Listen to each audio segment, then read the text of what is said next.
Hey guys, it's Stan here, back with part 2 of my Yo Beast Motif Monument build. In the last one, we installed the motherboard, installed all the water cooling stuff, and got everything mounted. So in this one here, I've got my CPU and I've got my custom cables finally in. And it ends up that we're going to be using a 15950X Ryzen 9 CPU. I don't know how I managed to get my hands on this, and it looks like Amazon has shipped early. So we got this, I'll install this, and we'll take a look at the custom cables from CableMod.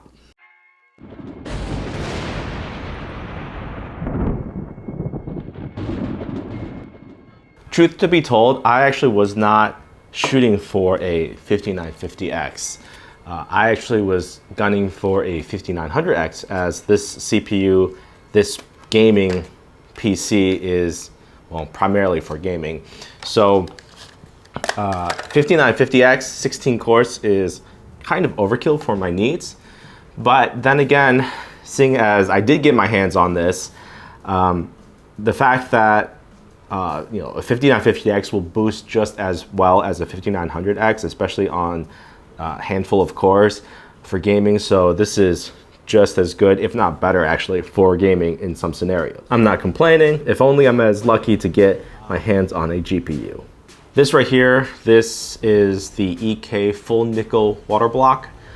This is the magnitude full nickel version. So you've got a aluminum bracket designed for AM4, and then you've got a full nickel bottom and a full nickel top to be able to cool the CPU. This magnitude block is very similar to the Intel version, Intel being a little bit different on the bracket, but the nickel bottom and nickel top is very similar. So I'll be using this block here. My thermal paste of choice is Noctua NTH2. No specific reason. I've been using it for a long time now. We've always had good results, so no reason to stop using it now. With this block, the screws are actually screwed all the way to the bottom. So you just bottom out the screws, and the springs apply the correct amount of tension on the block. So you don't really have to worry about over tightening these screws or anything like that. And there you go. Water block is in tight. Everything's ready to go.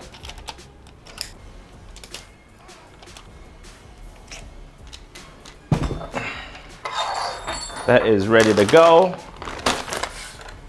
Next, these custom cables. They're ordered from CableMod. This is not a sponsored video by them in any way. I was just merely looking for custom cables, and CableMod is one of the few custom cable vendors that make a 12-pin PCIe connector for the 3080s and 3090s. Personally, I would have actually preferred to get something from either Titan Rig, Mod 1 cables, MDCP, Mod 1 MDCP. I think I'd like their cables just a little bit better, but they don't offer the 12-pin NVIDIA connector. So this is what I got to go with. So what I've got here, the cables that I went with is black with 4 stripes of the silver. This is the Mod Mesh. So this is the nylon harder version. CableMod has 2 versions, Mod Flex, Mod Mesh. This is the Mesh. Now CableMod does have a very nice configurator tool, and I went with their Pro or their 2.0 version or whatever cables, so they do look pretty good. And I've got 3 aluminum cable combs installed on each cable. So all in all, I think it took, I want to say, about 2 weeks for this to arrive. These come directly out of China, and once it was actually completed, they used FedEx 3-day world shipping. Well, actually no. The actual service is FedEx International Priority. Being China to the United States took right around 3 days total. So pretty quick on the shipping. So It was kind of pricey, but overall I think I'm pretty happy as long as everything works. Now these plug directly into the power supply, and I'm gonna have to try to route everything behind here, so I'm gonna try to get creative here and get it all working.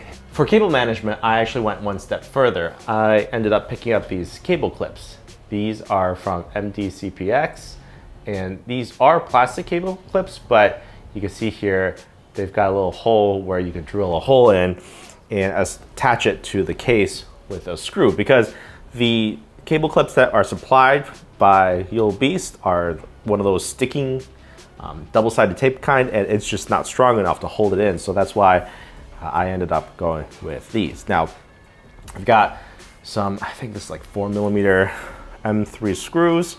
I was planning on tapping these screws, but I ended up breaking that I tap. So I'm just actually screwing these screws directly into the case because I ended up going with a smaller drill bit. In any case, I got 4 holes and it works. So there you go. It's got a little bit of flex to it, a little bit of wiggle, but it looks great. What I've got here now is I've got a securing point of 4 clips up top and 3 clips on the bottom here. And this gives you a very tight pack of wires on the front side going into the motherboard. The cables turned out really nice. I really like this. It's a little bit on the heavier or on the stiffer side. The weave on the nylon is pretty stiff, but once you get it into position, it looks great. And I'm especially happy with the back of this actually, because I've been able to route all of the fan cables, all of the SATA cables in and around the fan, so that the only real connection here is this right here. This is the power to the pump, and then the pump powers the fans. And this right here, this is the USB line to control the pump, control all of that stuff, the controller here. So I think this is really, really tidy. And both fan connectors, I've got one fan connector here, and then I've got an extension cable running to this side, and you can barely see that extension cable right here. And then that goes to the fan splitter down in here. So it's all basically wrapped up. You can barely see all of the cables. It's great. I've even got the RGB ring right here. This is all hooked up and ready to go. This is turning out to be an amazing, amazing build aesthetically. Now all I'm missing is the GPU. Once I get that GPU block in here, this is going to be the PCIe 12-pin, NVIDIA 12-pin cable. So that will look great too. Then I'll have to start tubing it up. So I'm going to have to start planning out exactly how I want to run my tubes, going from the back to the front, over the top maybe. I'm not sure, I haven't decided yet, but if you want to see that, make sure to subscribe and stay tuned for part 3. If you have any comments or suggestions, make sure to hit the comment section down below. I read every single comment. And as always, my name is Stan, and I'll see you guys in the next one.